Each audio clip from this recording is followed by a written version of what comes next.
legacy that's long. That's the legend of the Armstrongs. Questions get answered, oh, you didn't know? Let's start the show. Welcome back to the show. It's Road Dogg and Casio, and you're listening to... Oh, you didn't know?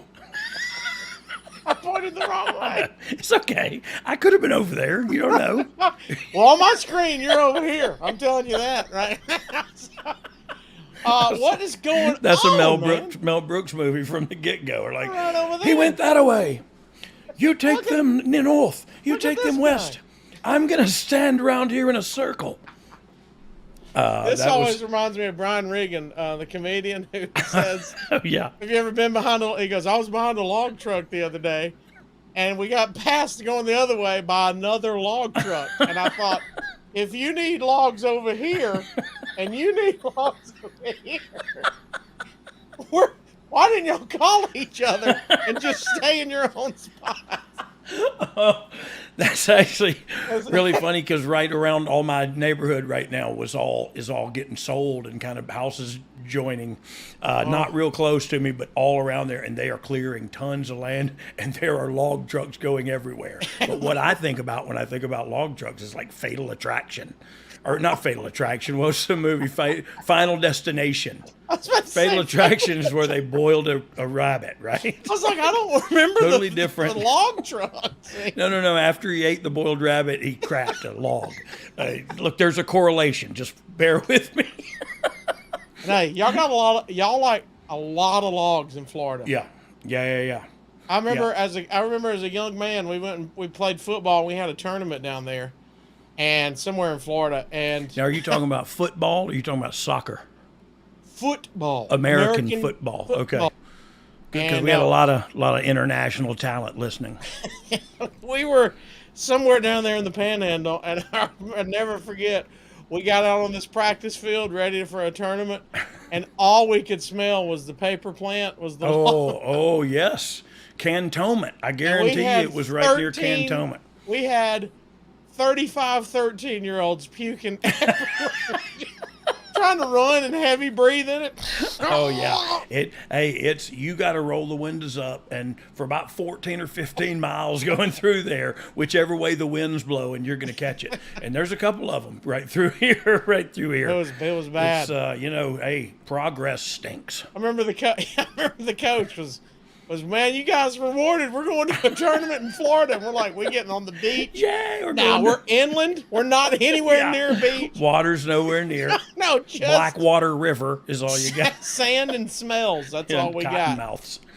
All right, man. Welcome to the Panhandle. Well, welcome in.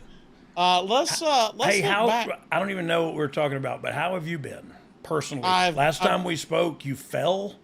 Yeah, ribs are getting better. When the doctors have it down to a science. When they say 3 to 6 weeks, I'm on my 4th week now, or 3.5, and it's starting to finally feel better. Yeah, it's almost like they have to go to school and learn actual science. Apparently, I'm not the first one to break a rib. They've got research in this field, and they knew exactly how long it would take. What to do and how to treat it. It's weird. The meds worked perfectly. I don't know. The old joke about, I'm not listening to him. It's just, what do I know? I'm just a doctor. That's not what Google said. Yeah. Google said. It said I had cancer. The best part is everyone asks me if I've got it wrapped up, because that's the TV and movie thing. Well, on television, you have to come out with it taped up, or we wouldn't know that you had a rib injury. I told the doctor like a goof. I'm like, hey, man, you need to wrap me up. He goes, no, that would restrict your breathing. We need you to breathe. But everybody's got that. It's ribs. It's the rib damage. It shows rib damage, Doc. I always think of... Doc, do you not watch television? I always think of Jinder when he had the broken rib back in the day. Wrapped up. That's how you knew it, man. And if you start in the match going for the tape, now we're on a whole nother level. Yeah, tells the story. I did not know, but Uber Fact just came through on the sidebar. Glenn Close was a lumberjack. So that's how I got the correlation. Yes, turns out she loves flannel. I don't know. I don't even remember what those jokes were from 5 seconds ago. Yeah. Fatal Attraction, log truck. There Look it up. goes. There it is. Final Destination, Fatal Attraction. I got it. Well, we're not talking. We're not talking Final Destination. We're talking Unforgiven in your house, dog. Yes. Greensboro, April 26, 1998, my friend. 98 in Greensboro, North Kakalaki. Do you remember anything about it? Not one thing. But when we talk about it, I'll make some crap up. We'll tell a couple of poop jokes. Bing, bang, boom. We'll get right through her. 300,000. No, I remember it was hot. I remember times were Was hot, it? and we were a running. It was 98, and so. Oh, you mean times were hot, not temperature? Yeah. Himes, no, not tempers at Hey, all. was this outdoors and I didn't know it? Yes, it was the one time I worked with Buff Bagwell at Lake Altoona, and for summer camp. Did you really? No, You worked with we did. I did work with Buff at Lake Altoona outdoors in the amphitheater when we worked for WCW, and it was about 100 degrees out there. What's wrestling outside like? Oh, it was so hot that you didn't want to take a bump, so we would like get each other in a headlock and just kind of stand there. The ropes were hot as fire too, so it was like, okay, just stand right here. Don't move. It was laser beams are bouncing it was off of. uncomfortable. All right. Know. Well, we got we're not only indoors, we're in your house. Oh, in your house. And they call me Unforgiven. By the way, this was the first WWF pay-per-view that used the new Scratch logo. First ever. That's the first that? time ever, people. How about that? That's a fact for you. Did Just you like the even earlier care? one about Glenn Close. Did you even care? About I what? moved to the Scratch logo. Did you think it was cool? I didn't even know. To tell you the truth. You're like, when did we do that? Was like, oh, that's cool. I can't wear this shirt anymore. Like, I can't. Do I have a new one? Do you have a new one? No, I remember them rolling that out in a campaign, and they showed us all beforehand, and it was cool, and it was it was progress, and we saw it as attitudinal, if that's a word, and if it's did not, they really tell you don't wear any of the old logo stuff? No, but that's of course they did because that's when you go. You know what I mean? It was the WWF at the time, so there was already questions about the logo's legality. Sure. And so there was always that, hey, just so ours was very different from theirs, and also you're current. If you're going to go out on TV, don't wear our old logo. You know what I mean? So I think that just makes sense. All right, dog. Let's get man. into it. 25 years ago, way back when it was the Dog and the Cats show, you discussed joining DX. Oh, yeah. And whipping Terry Funk and Cactus Jack's ass in that cage match. So everyone be sure to go back and check out that episode for what happened directly I'm not sure after. if I used such crass language when we talked about it. You never said ASS? I'm not sure. I could have. I might have slipped. Welcome, Dom. You have to edit your first part. Just kidding.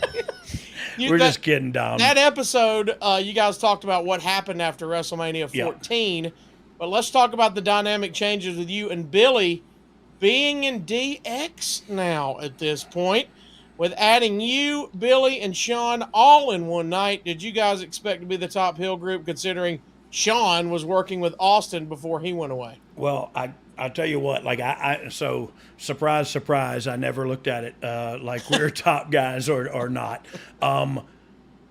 I did know we were on top of the card. I did think we should have been there, and it's not that I didn't play a role in that. I don't know how or where I'm going with this, but like I never thought of us like, oh, we're the top guys now.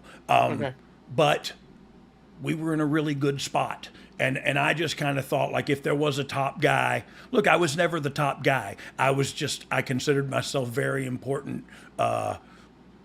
You're in the top group, or one of the top supporting group? actor, a supporting gig. You know what I mean? Like not the main actor, but pivotal to the role. You know what I mean? Pivotal to the package and the presentation. So I don't know. I never looked at it like we're on top now, but we were, and it was really cool. But I kind of felt like we were on top with about 10 other people. You know what I mean? Like Taker and Kane and Rock and Austin and holy mackerel, the list goes on. And so it wasn't like we're the top guys. You know what I mean? I think if I would have been looking at it like that in those days, I would have been silly. You know what I mean? Like I was new to the business, and man, I don't know. I wish I would have thought about it that way, but I was just having such a good time and doing what I always dreamed of doing.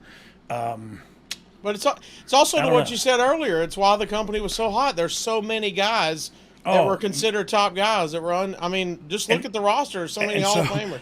So So I look back and think about the guys that surrounded me, Crazy. and that's what I mean by if I say, that's just lying to yourself if you think you're a top guy in that group. You know what I mean? Like you can be one of the guys, but you ain't him. You know what I mean? You may ride with him, but you ain't. And so anyway, I never looked at it like that. We had a hell of a cast of characters, and I mean guys that were over for the whole 2 hours of television, whether it be Kane coming out here, Taker, Austin, Rock, whatever. It was DX, whatever it was, different factions. Here come the different talents. Man, an hour goes, and I'm talking sold out to the rafters, signs everywhere. I don't know, man. It was a great time. I say this a lot, but it was a great time to be a wrestler, and it was a great time to be a wrestling fan. With everything going on, is this kind of a reset for creative? Did they usher that in with the new logo? Are they talking about this, or did it just happen that way? Yeah, I don't think it's a creative reset. Say it's a creative reset. That's not true, because you're planning into Mania what's coming out of Mania. So it's not a reset in any way, shape, or form. It's just right. They added us. Did they add us because Shawn got taken out or Shawn was injured? You know what I mean? Like there's a lot of questions that go on like that I don't know the answers to. But when Shawn was exiting to get back surgery or whatever, we were coming into that, and we kind of stepped into that spot that he had made for himself and Hunter. You know what I mean? And Hunter had assisted him. They got to a certain spot, and then when one of them went away and they added us, we kind of stepped into that spot. Now, whether we deserved it or not is a different debate. But I feel like, history tells the best stories, and I feel like we did all right. All right, let's get into it. You tape a Raw from Syracuse, New York. The show is sold out. The story on screen is Triple H, the new leader of DX, dares the Outlaws and X-Pac to pee all over the DOA's motorcycles. We know what we pride ourselves on, Casio, is like upstanding sportsmanship, gamesmanship, honest competition. You know what I mean? And so what we didn't like to do was stoop to stunts of urine and decadence. You know what I mean? We didn't like to do that kind of stuff. But go ahead. What were you saying? Your buddy Vince Russo made you pee on their motorcycles, right? Yes, right. I gotta ask. It was obviously censored. Was it shoot pee?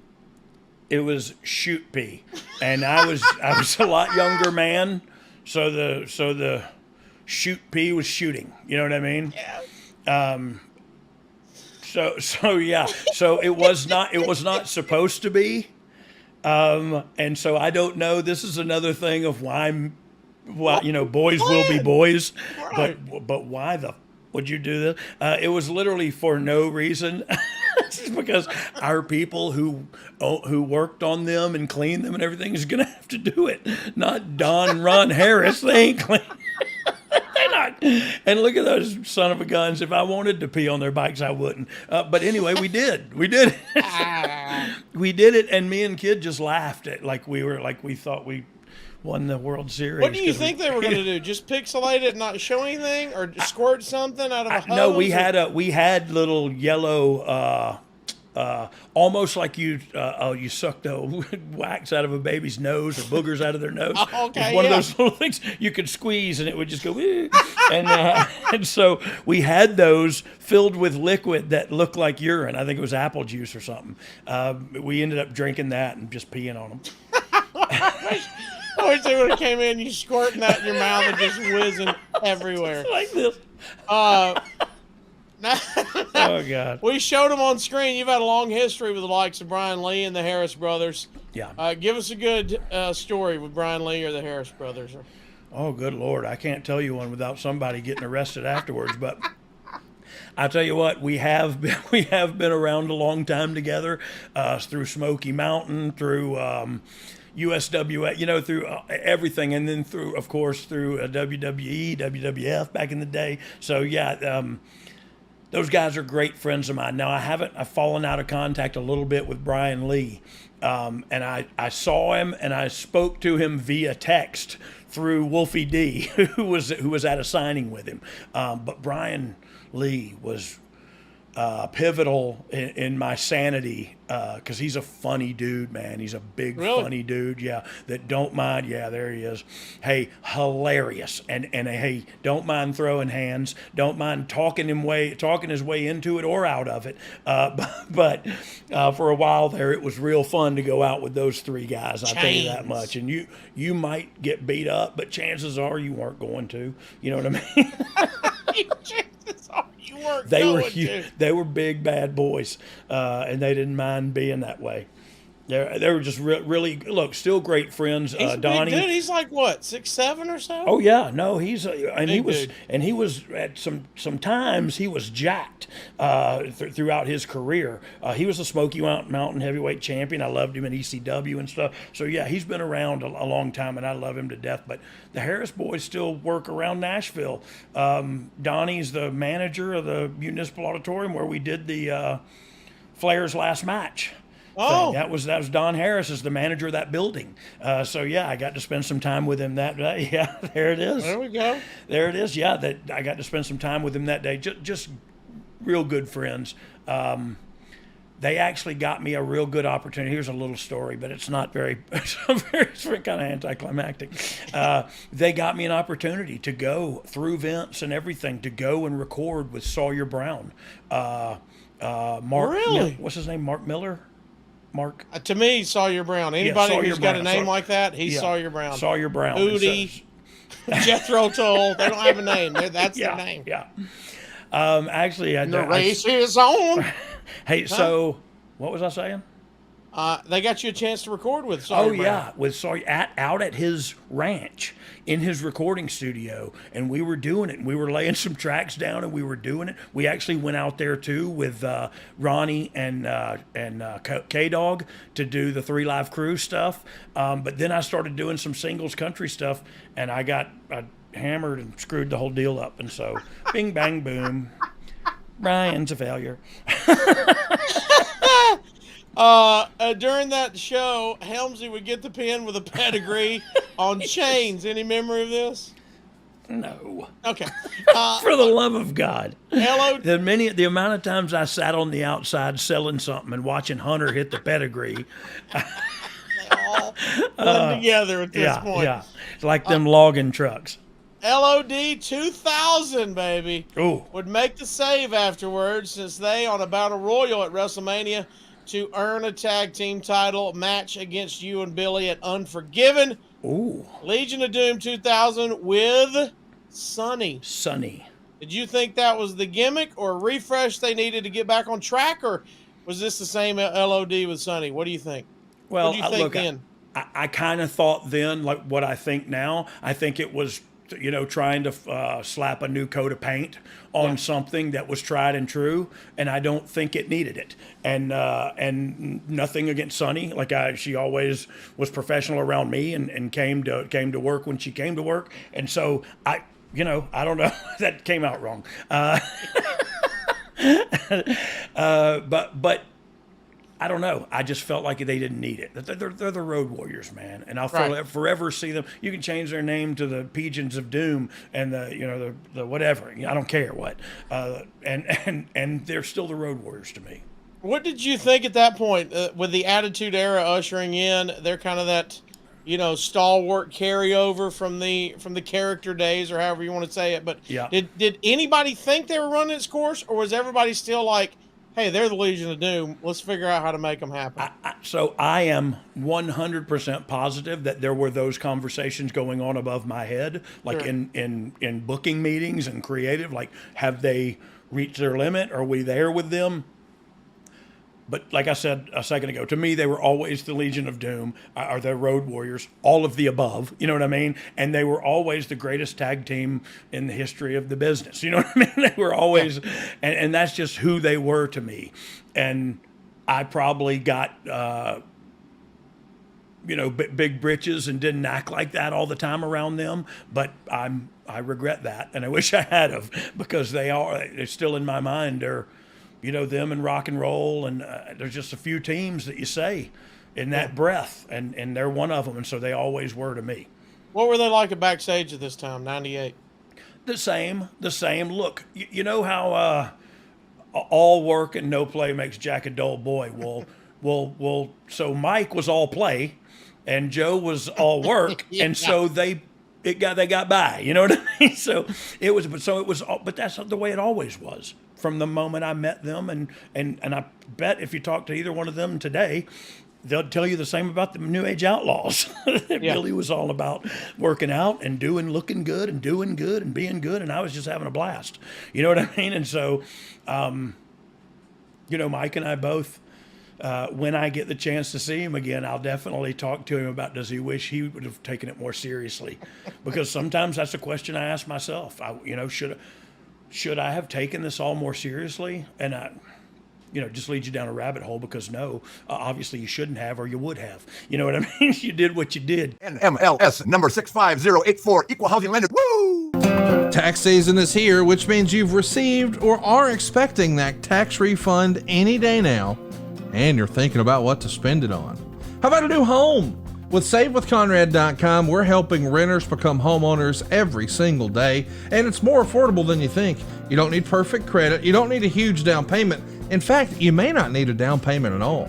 At SaveWithConrad.com, we take the stress out of the home buying process. We'll determine your buying power. We'll even help you find a realtor. And unlike the banks, we don't say no. We say not yet, but here's how. So if you're not ready right now, we'll get you on a plan to be ready. Stop throwing your money away, paying someone else's mortgage with your rent, and start the path towards owning your own home today at SaveWithConrad.com. From that Raw, you would go on the normal European tour. It would start in Manchester. You said it was hot, dog. How about 18,500 plus inside with 518,000 at the gate? That's a house show. 518,000 in 1998 at a house show. You know what I mean? And so look, we got a tour coming up and soon, and we have gates that are similar to that. But nowadays it's a lot. It's I guess the dollar. I don't know where the dollar's at right now. But we got gates similar to that now. I mentioned on one of our YouTube exclusives at one point that it's feeling kind of like a wave is coming, and I mentioned it feels kind of like 97. Well, this is what we're talking about today is 98, and we were fully 10 toes over hanging 10 on a big ass wave. You know what I mean? Yeah. So I just feel like right now is something's happening in the wrestling business, and has been for the past 9 months. You know what I mean? Like just something feels like it's happening, and it may just be gas. I'm not sure.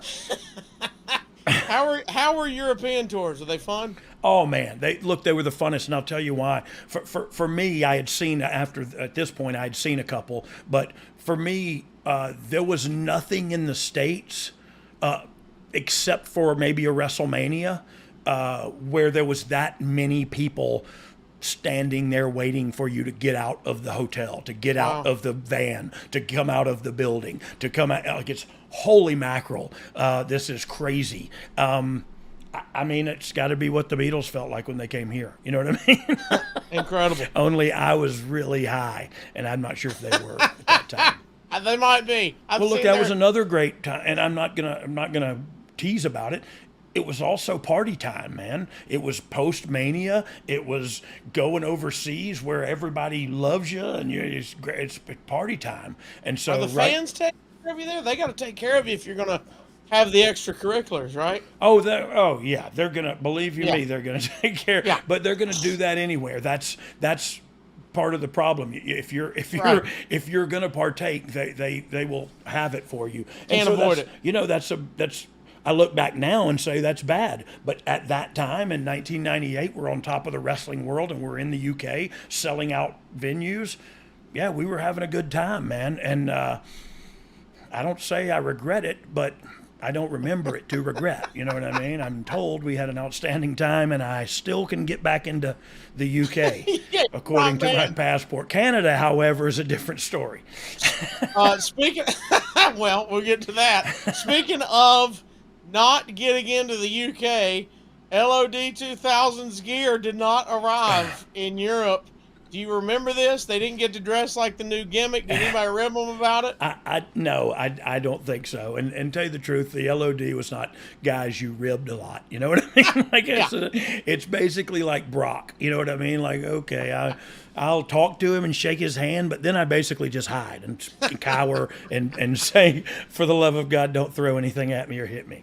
Yeah, when I look at them two, I don't think, let's rib them. You know what we should do? Crap in their bag. Why don't we, you know what I mean? Like, what? No, they weren't the guy. And look, so it was just like, and they would be the first one, especially Mike would be the first one going, oh, look at us with your bronies. We don't have to, whatever. You know what I mean? He would just be the first one to rib if anybody was going to rib. But I don't remember anything about that, to be quite honest with you. I don't think it, if it was, I don't know if it was. That's not a big deal. They don't. There was a Road I mean, the Warriors, gear is man. cool, but they don't need the gear to get over. Everybody knows who they are. You hit that music and here they come, and I think what they're wearing is beside the point. They would beat you via DQ, and then you guys would embark to Germany for a Oh, 4-day they beat tour, us, though. working with the DOA and LOD in Obenhausen, Berlin, and Bayreuth, Oh, good for Morgen. Hamburg, and that's a match we need to talk about. Which one? The one in Hamburg? Yep, Steve Okay. Austin, The Undertaker, and LOD team up to defeat the Outlaws, Hunter and Kane. What an 8-man match this That is, sounds dog. like somebody was hurt and didn't want to go, and so they hit him in a 8-man tag match. Do you have any memories of this? None at all, Or but is I'll tell you Germany that, a blur. I'll tell you, yeah, of course it was. We flew through Amsterdam, for the love of God. But so those kind of tag matches happened all the time. And I'm not kidding, like some at Madison Square Garden, like some at, Right. 6-mans and 8-mans. And truth of it was, some of them were booked that way, but some of them were, hey, you're 6 days into a tour and such knee is just bothering him. He doesn't need to have a singles match. He needs to stand on the apron, get his interest, stand on the apron, come in and stun somebody, or whatever the case may be.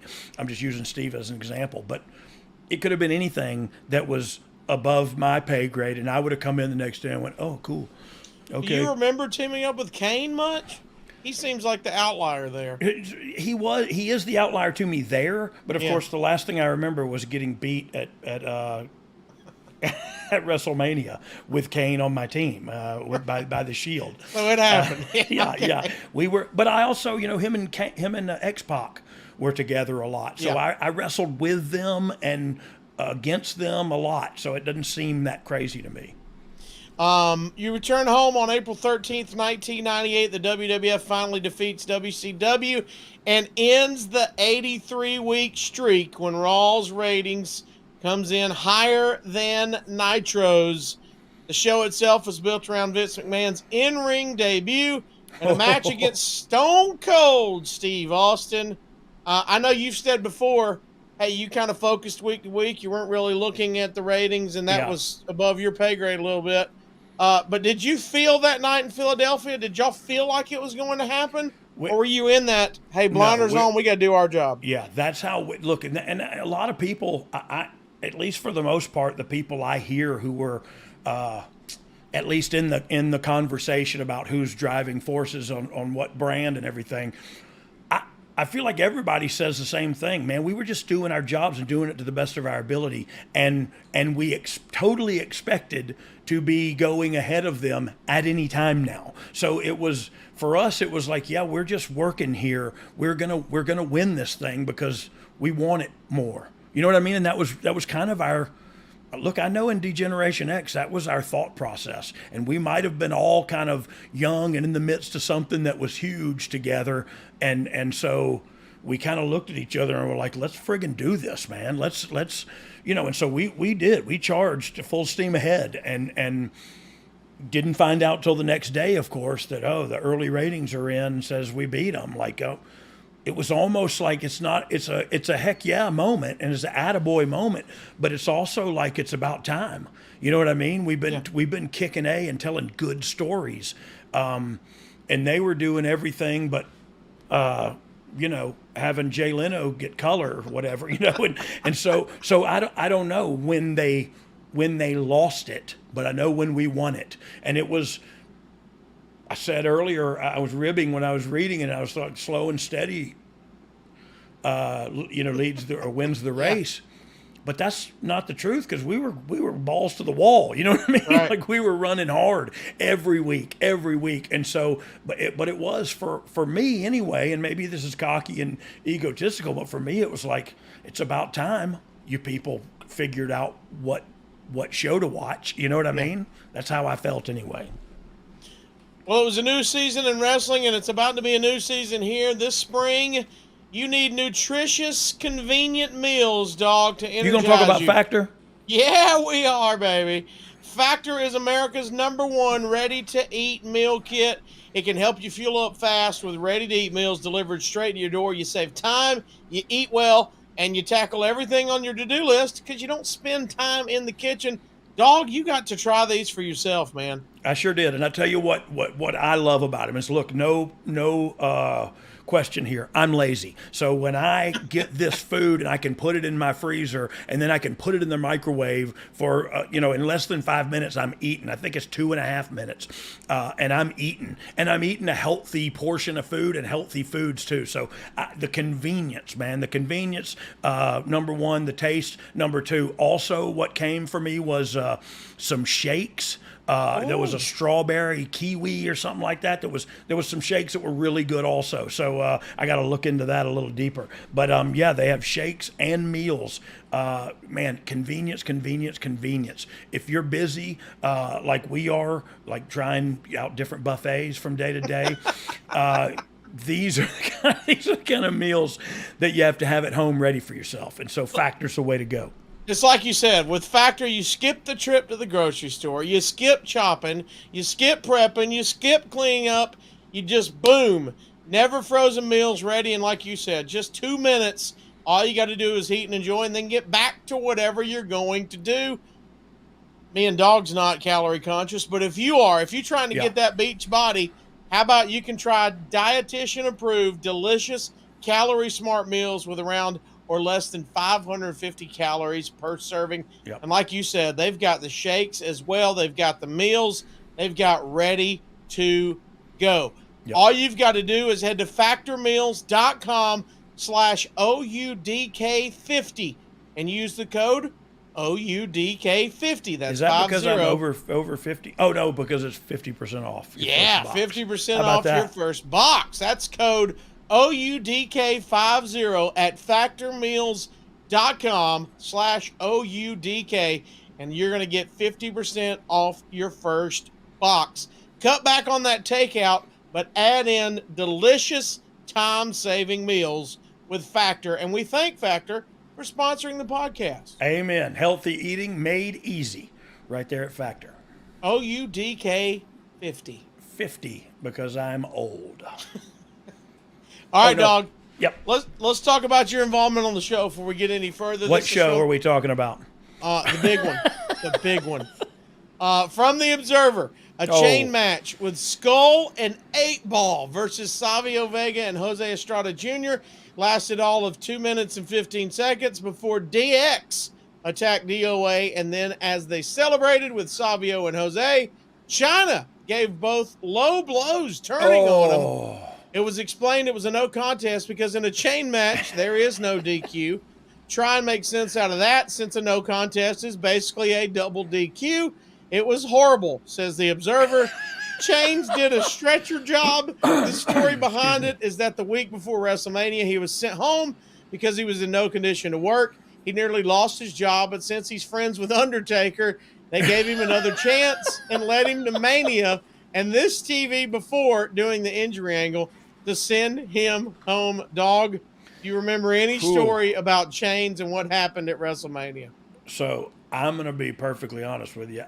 When I read the notes earlier, I thought, well, I don't have a clue about this, but it was probably because it was around the same time. Like, I'm just trying to survive WrestleMania week also. And so I'm on the edge of not being fit to wrestle myself. Right. Fit to consume. But so, yeah, I never heard any of that. And I forgot there was something earlier that before he went the on chain match ending in a no contest. Yeah. Yeah, that's what I love about, like, that's my, so to me, if you start thinking about all that, man, you're wasting some time in your life. You know what I mean? Like, you could have that time back, man. What would you do with it? You know what I mean? I think about nicer? 98 at my time, watching this as a fan. I don't think I ever went, well, wait, why is it a DQ? How come the chain match didn't continue? Yeah, we were just going, what's happening? They just got on a stretcher. It's chaos. DX came out and beat up the bikers and the Boricuas, and she hit them in the knees. And like, I don't know, there's a lot of stuff going on there. It sounded like some Russo booking, that's for sure. But it was obviously working. Yeah. Let's continue. Owen Hart pinned Billy Gunn in 8 minutes and 39 seconds with a schoolboy out of nowhere in a decent match. DX was with Jim Ross on commentary. Helmsley was hilariously ripping on LOD. They all brawled after it was over. Dog, did you think there could have been more with Owen after the screw job? Yeah. Yeah, look, of course, but I also have the luxury of retrospect some 25 years. You know what I mean? So it's not fair to ask me now. I just feel like then there was a lot more. You look, whether you believe it all or whatever you think, there was a lot of personal stuff involved in a lot of professional stuff, and so I think it wasn't that black and white of, and I'm just speculating too, by the way. I'm just speculating like George W. And so not gonna do it. That was his dad. Sorry. Do you think there was a case of let's just move on a little bit? Well, I think it was a case of let's try to move on, but how do you? You know what I mean? Because it is a very tricky situation, and saying it's a tricky situation is not giving it the right amount of weight that it should carry. I just don't know what else to say about it. It was just very thin ice because of all the real life things that happened. It was a tragedy. After this is over, when do you find out that Raw beat Nitro? The next day. The next day. Is there a big to do about it, or was this a normal meeting and they always go over stuff? So really, there probably wasn't a meeting. Truth be told, I think we went home the next day, and just the next day, like. I don't really remember, but I can imagine Hunter texting me and me texting Billy or what, you know what I mean? Just us saying, hey, man, we beat him in the ratings. And it was like, okay, cool. Yeah, we should have, whatever. You know what I mean? Like it was, and I think we were all kind of traveling. So I'm sure it was a bigger deal to the people who were in the day-to-day trenches. The creative writing team, the leadership, everybody. I'm sure it was a bigger celebration inside that office building than it was inside the ring. You know what I mean? To toot your own horn a little bit, how important do you think DX was to the ratings gain? Well, look, I jokingly sent that out on Twitter not long ago, but I was serious because while I do say 100%, Kane, Taker, Austin, Rock. I mean, and really LOD, DX, Kurt Angle is coming up. You know what I mean? Like all these people. I don't even know Kurt Angle was there yet. I just made that up. But there was, Mick Foley, and he's 3 characters are over. You know what I mean? So it's. While two things can be true at once. I can say that we were not responsible for that, but I can also say that to some degree.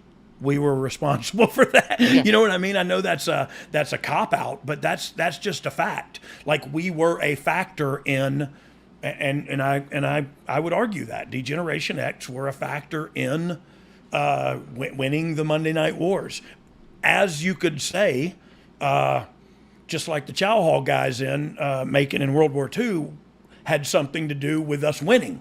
You know what I mean? Like they all played a part. They played a part, and the part, while yet thankless, very important and very meticulous and specific. So, hey, it felt good. It feels good to be a member of that team. You know. But it's like you said before and hinted at about the storytelling.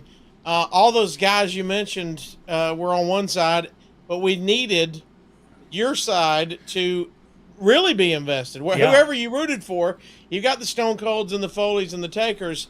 We need the DX to go, wait, look at these guys. Yeah. What's happening here? And then when we talked about this on post, you didn't know episodes as well. But then we had the Nation of Domination coming up with Farouk and you know, they were a talented gaggle too. You know what I mean? D'Lo Brown, Mark Henry, The Rock. They all ended up pretty good. Yeah. Everybody, right? Every one of them's doing all right, and was doing great then. And so, what a great cast of characters, man. And so, yeah, you if you ask me honestly, and it's my platform to justify why my thinking is this, I can explain it. Yeah, I think I played a small part. I played a very small part in the part that DX, a little bigger part, played. You know what I mean? And so it feels good to feel that way, even if people disagree with it. You know what I mean?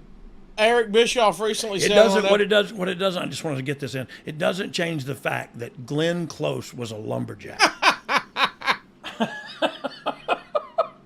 I like how I shut it all the way down and got serious. If you say it one more time, I think by law it's supposed to be a T-shirt on the box gimmick. Glenn Close was a lumberjack. Oh, my rhythm just flannel cramped. colors. Yes. Oh, that'd be great. Our buddy Eric Bischoff recently said on an episode of 83 Weeks that Sean Waltman was almost as important as Mike Tyson was to Raw defeating Nitro. What do you think about that statement? I mean, it's strong, but I think to my last statement, there's truth to it. Yeah. So I think you could make that argument. I think him saying that's not like, oh my God, I can't believe he said that. You know what I mean? Like, I see how people could go, well, come on now. Mike Tyson was the crossover, and I can see where that argument can be made, but that doesn't mean that his argument is negated. Like, Sean played a huge role. He came over and you know what I mean? Like, he did play a huge role, and I've been arguing for my role for the past 15 minutes. So I feel like we were pivotal. You know what I mean? Yeah. And it's not like if they didn't have us, it wouldn't have happened. But I don't know, maybe it wouldn't have. The main event features Dude Love coming out and getting involved in a classic bait and switch to avoid doing Austin versus Vince. You guys are in a dark match after. Oh, heck Was yeah. the crowd disappointed, or are they just happy you're there? It doesn't matter if it's on TV. Yeah, a lot of the times when they're there, especially if all of a sudden here comes everybody back out and we get into a bing, bang, boom, and all of a sudden stunner and duck and stunner and duck, you know, and everybody pops and goes home happy, and the heels run up the ramp with their tail between their legs. But so yeah, a lot of the times, you know, because look, it was appointment television. So it was, if they took something away from you at the end of the night, next Monday you were going to get something. You know what I mean? And so I think they all, you know, the live event audience is in there and they have the mob mentality. Once you stun some people in there, they're going to pop and go home going, oh my God, Stone Cold's awesome. Well, speaking of, just for the record, 2 minutes into the dark match, you took the stunner in the 8-man. So they're all happy. Hey, look, I took it really well. I'm not going to lie. My knees and his landing, I could always stick it on time and land right flat on my back for the pin.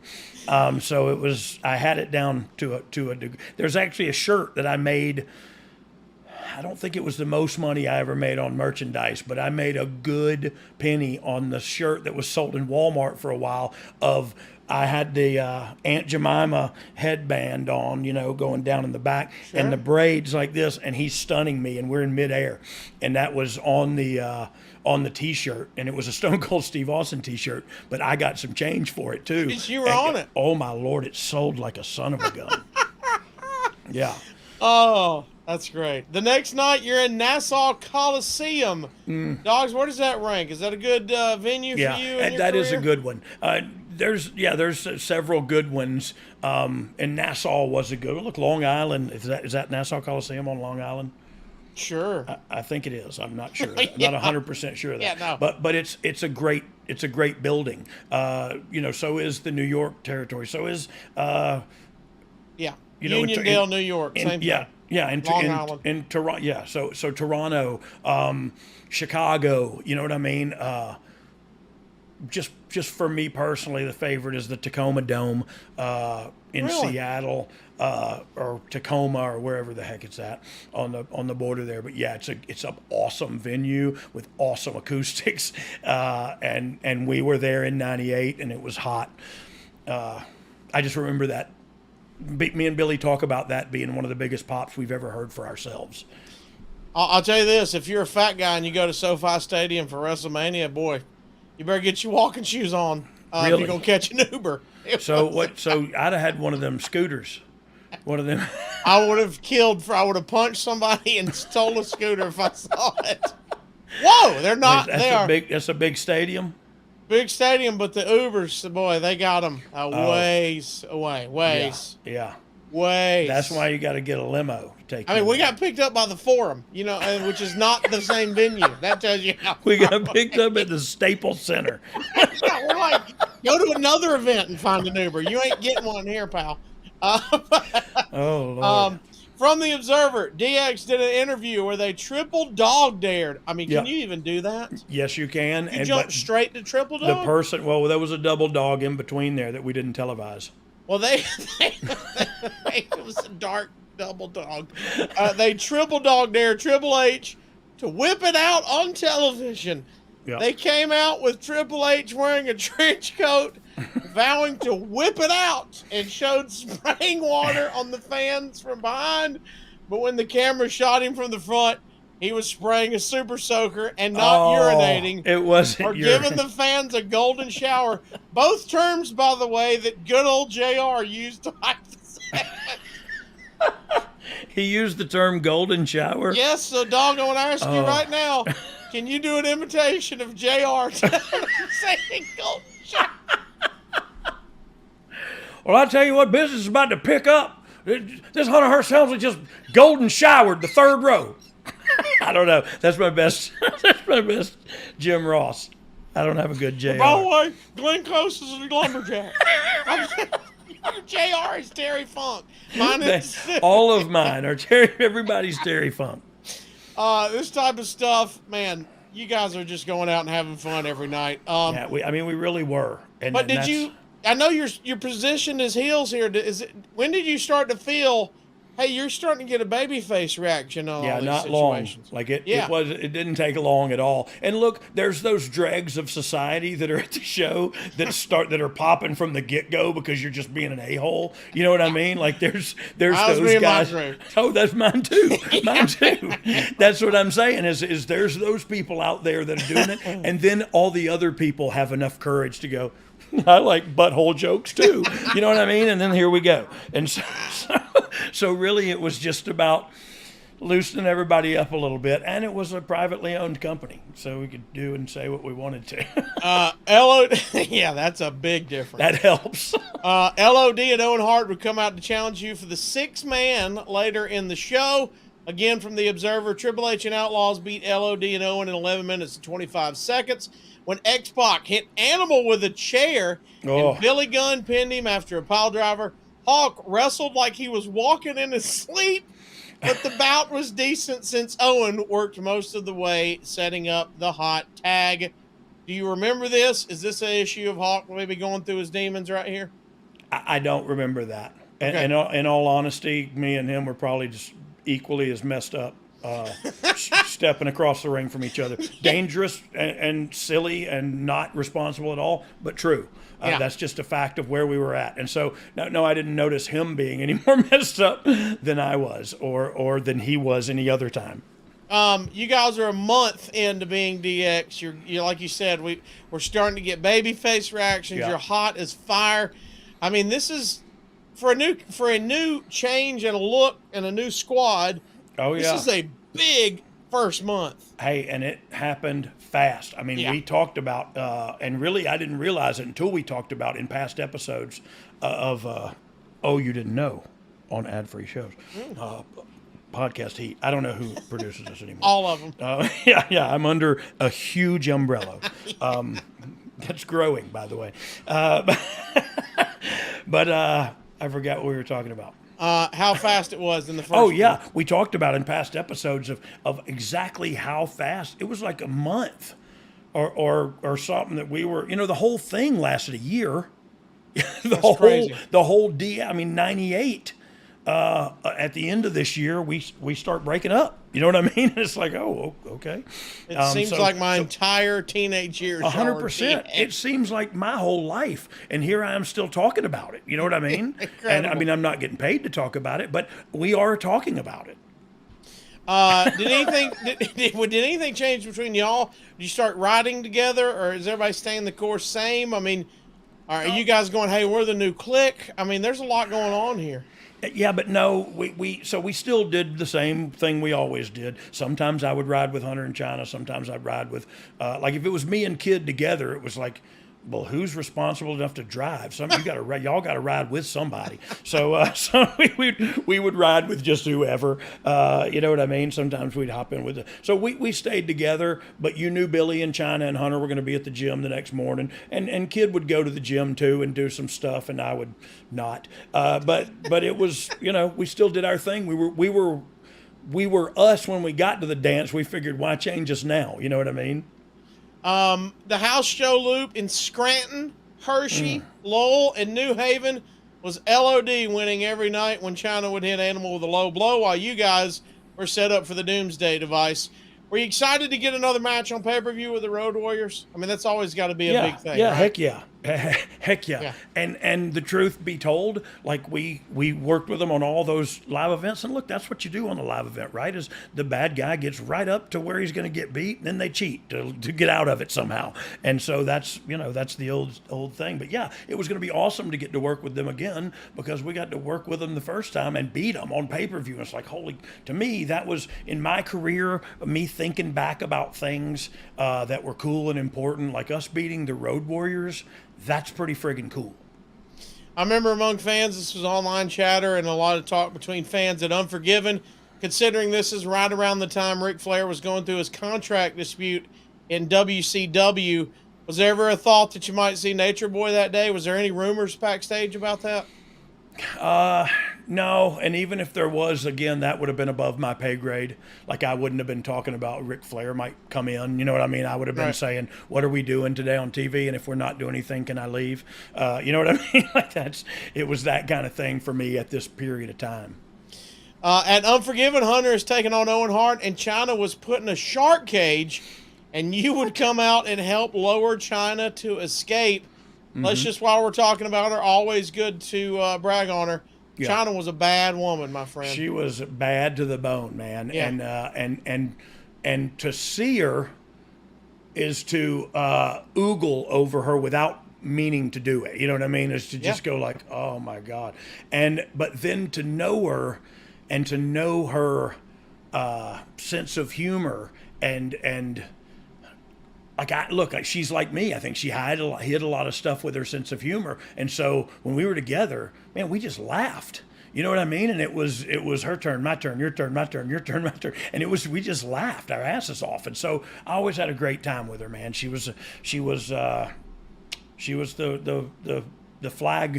flagship. She was she kept us grounded, you know.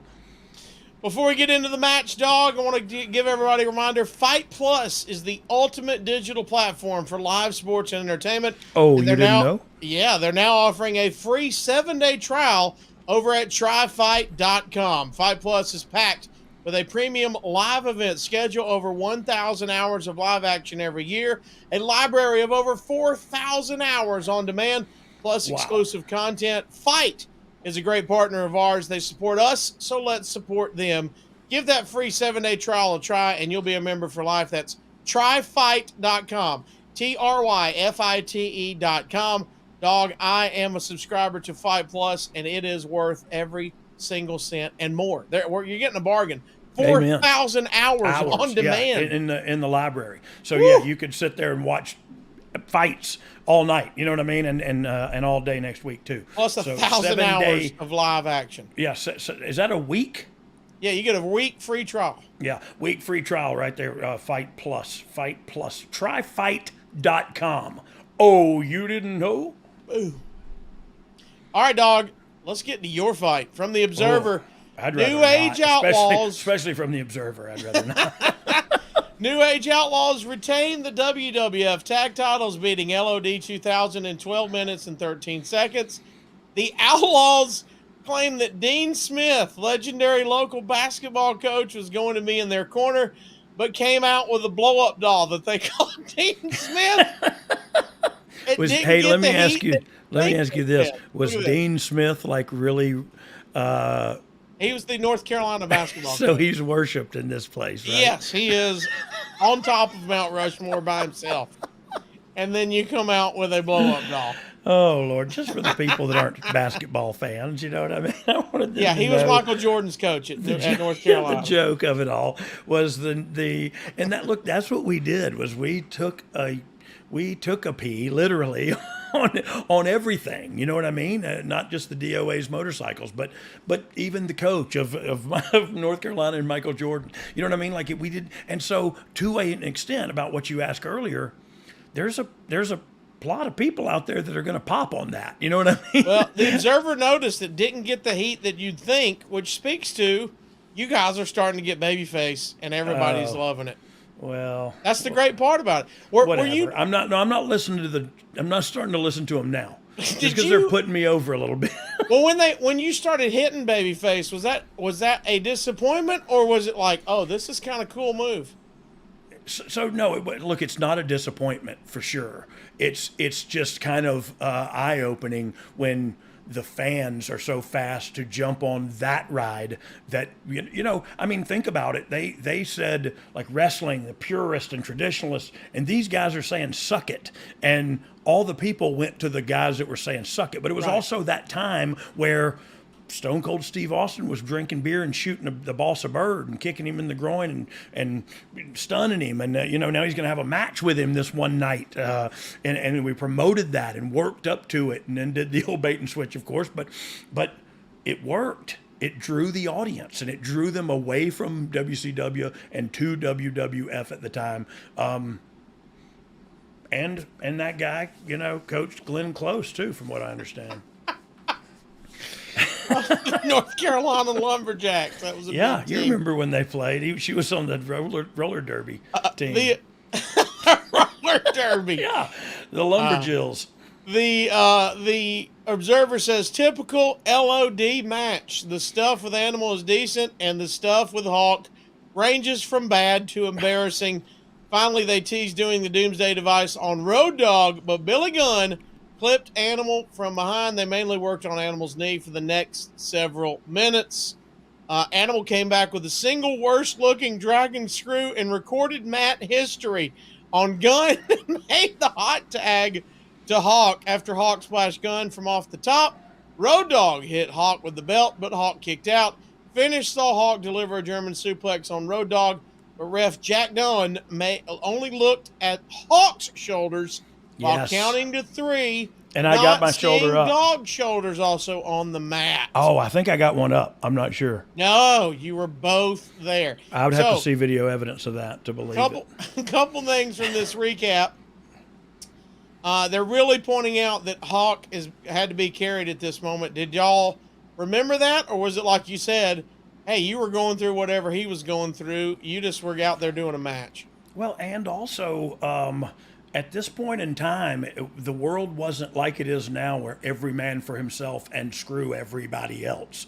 It was about, if my buddies hurting, I got to make up for it. If you know what I mean, like and so I don't know. I never noticed it because we were just working and trying to live, and then people at the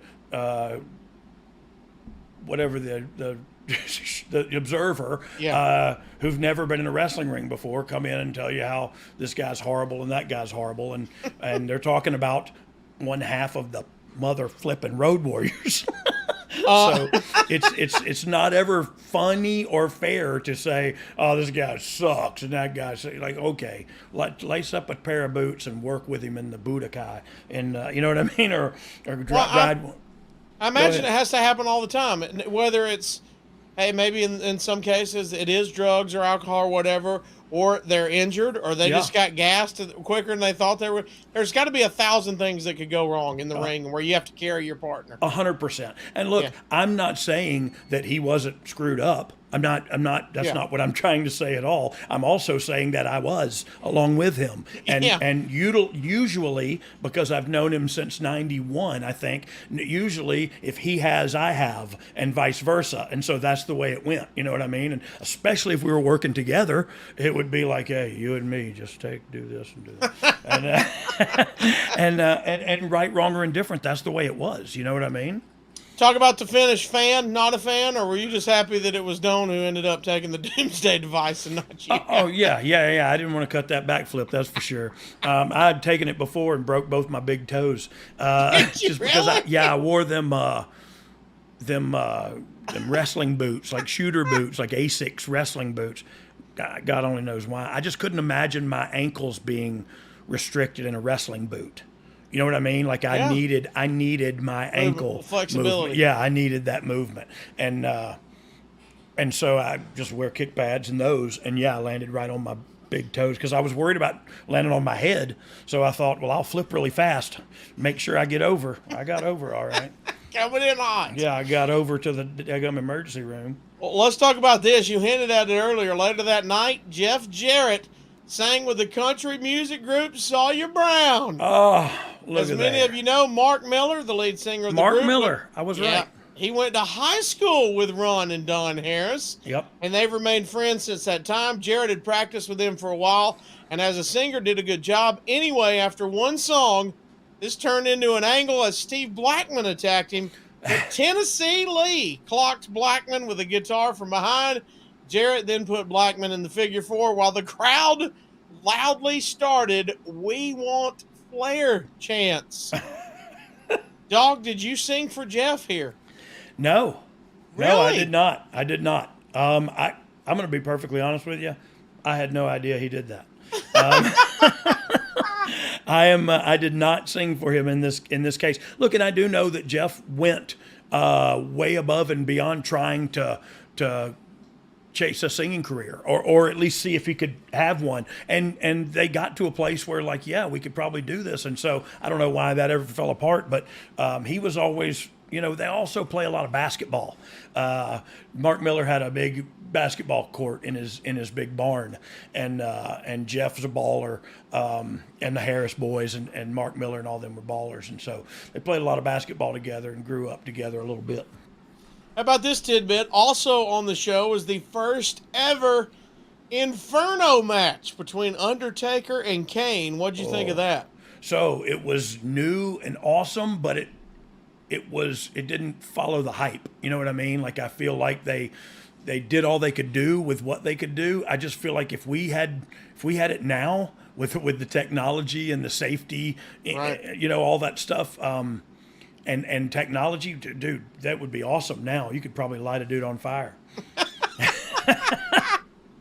And then Austin and Dude Love would also be in the main event, ending when Austin hit Vince McMahon with a chair. The company had to be riding high with finally defeating WCW in the Monday Night Wars and the implosion of WCW right on the other side, right? I mean, this had to be, like you said, this was a fun time.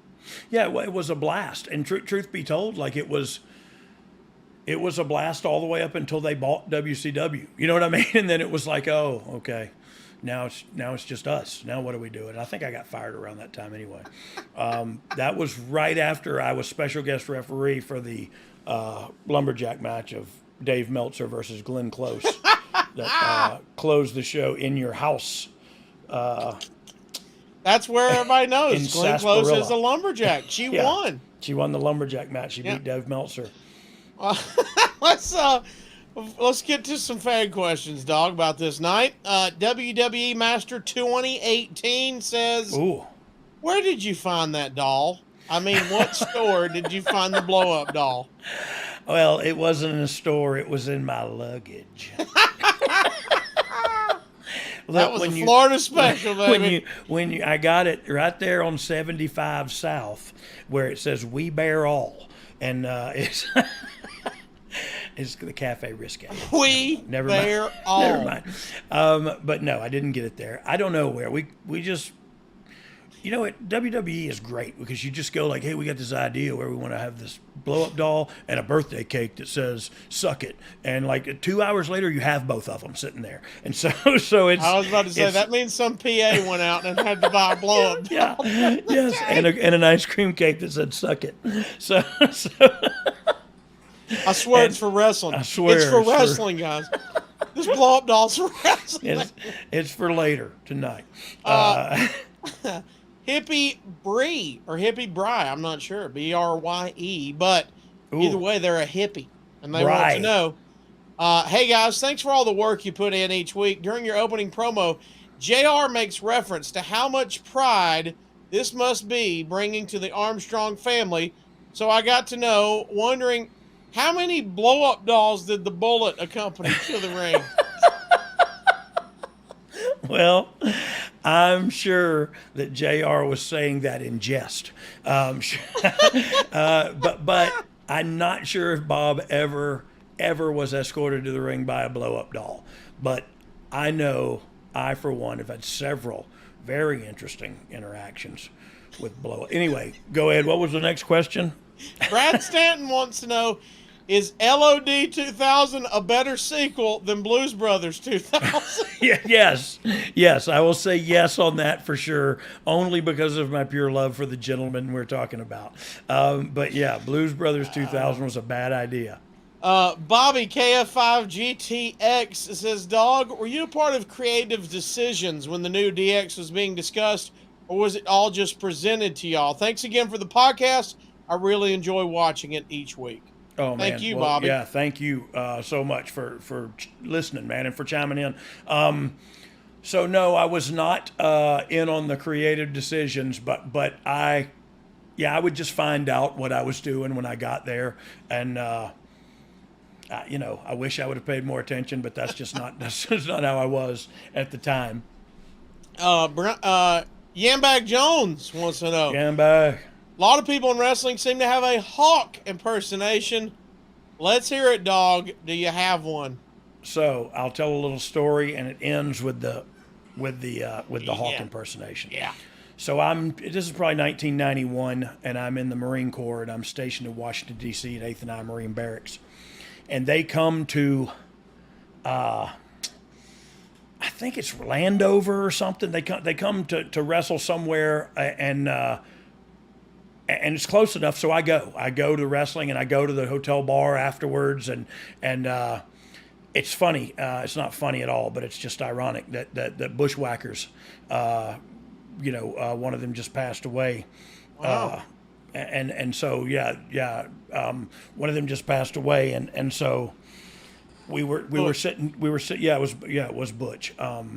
Anyway, they were great guys, and great guys. Look, I knew Butch when I was young, and he wrestled for Southeastern Championship Wrestling. Anyway, I went down there. I was in the Marine Corps. I went to the so the Bushwhackers are sitting at the bar, and they're drinking, and me and Hawk and brother Brad and a few more people are sitting, away from the bar, but so the Bushwhackers stand up, and I'm there with a buzz cut, I'm in the Marine Corps, and they go, "Hey, Sergeant, Army Dog," whatever. They start kind of taking the piss out of me a little bit, and they're going on, and I'm just thinking like, okay, whatever, like I don't know what to do. But right then, Mike Hegstrand, Hawk, stands up on the table and throws a shot glass like he's crow hopping and coming in from center field. And it goes right over their heads and shatters on the wall across from them. And I mean shatters. And he goes, "Keep it down, Bluto. Don't make Popeye get out of his chair." That was a shoot line that came out of his mouth after he threw a shot glass at him. "Keep it down, Bluto. Don't make Popeye get out of his chair." And that was the whole promo. And everybody laughed and feared away and shied away. Right. We're and done all of after the above. that. But this was, this was the 90s. It was early 90s too. It wasn't now where you do that and everybody gets arrested, and you know what I mean? You just sit back down at your table and have fun. And go like, "Can we get another shot glass over here, please?" He dropped his at 90 miles an hour. Bryant Haremza wants to know, Dog, during the Inferno match, did you ever consider running out and making s'mores and then running back to the locker room? No, but I do wish I'd have run out there and like tried to light a joint or something off. You know what I mean? Like just something to go, "Oh, my bad," and run out. That's a job for truth. You know what I mean? For Ronnie Killings. And Brian Fuller wants to know, he said, Dog, on Foley's pod, it was mentioned that blow-up dolls were a big part of your act in 1998. Did the DOGG buy his own dolls, or did he send someone like Harvey Whippleman to get them at Blow Up Dolls or Us? Well, that's interesting that you mentioned Harvey Whippleman. No, I did not send Harvey Whippleman, but I do love Harvey Whippleman. The second part of that is no, I did not buy my own. When you're good, you have sponsors, and so Blow Up Dolls R Us was a sponsor at one time. Right. No, I think that was said in passing and in jest as well. I don't remember, but maybe a couple of times having the Blow Up Doll. I love Foley saying it's your thing. Oh yeah, it was. You spent a whole year with a blow. I mean, we broke up after that, but we never got engaged or anything. Dog, before we get out of here, we got a couple things to do. We've got a Topp Dogg. We've got the Thankful Minute before you get out of here.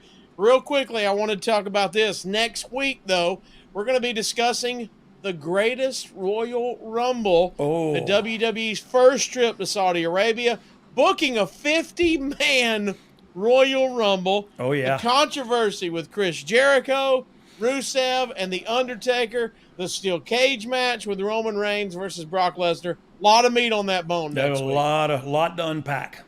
All right, Dog, we're going to start with Topp Dogg. Topp and that's Dogg. our segment where we find out if you are a better sports entertainer than certain other sports entertainers. Are you ready? I am prepared as I'm going to get. I could have pulled a handy. Here we go. Good. This is going to be a good one. I just get the list. You've never seen the list. I just get the list. Here we go.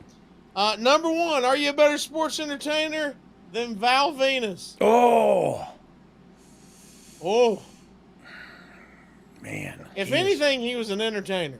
We got to give him that. Hey, definitely an entertainer and a good worker too. Yeah. Look, and Sean, I think his name's Sean Moreland, very educated man on the things he wants to be educated on.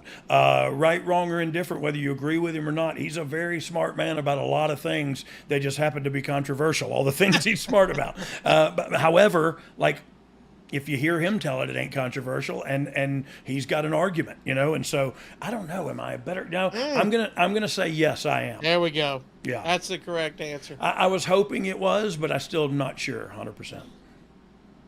Number two. Oh God. Number two on the list, Dog. Are you a better sports entertainer than Big Dick Johnson?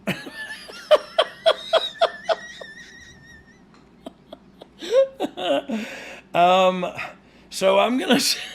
I'm not at that. I'm not headed.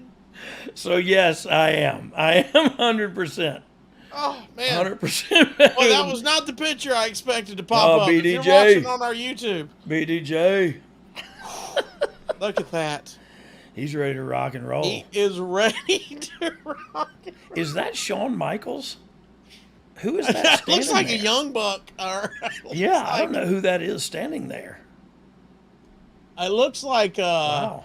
It looks like what's the guy?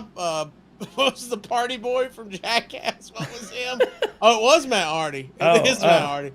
It looks like Chris Pontius from Jackass is who it looks like. Yeah, it does. It is Matt Hardy though. Ain't it? All right, and last but not least, coming from our producer, are you a better sports entertainer than legendary English wrestler Tinker Todd?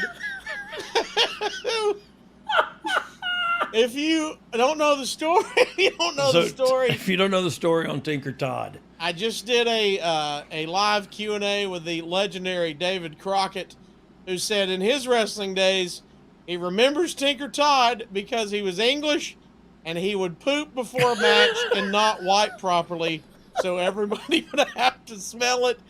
And my man, that was in the early 70s. That means he remembers that smell 50 years later. Bless his heart. Wow. Bless his heart.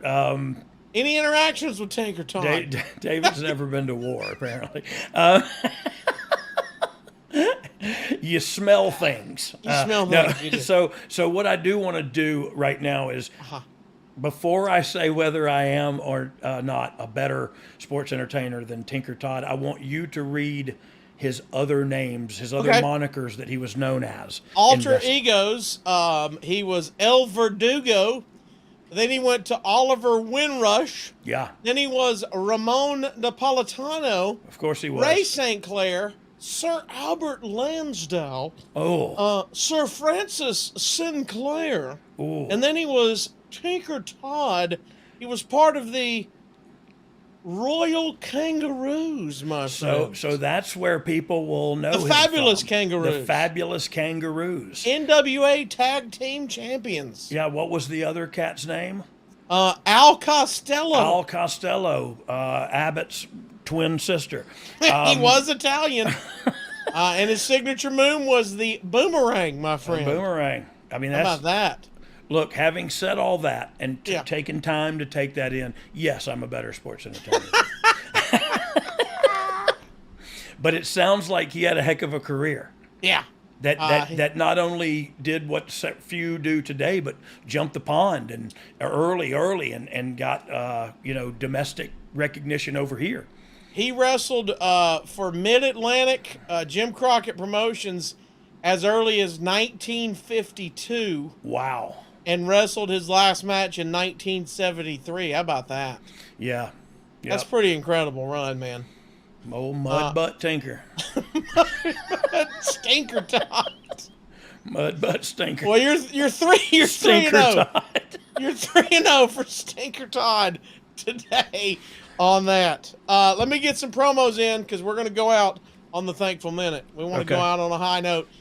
Don't forget, AFS has got some incredible shows.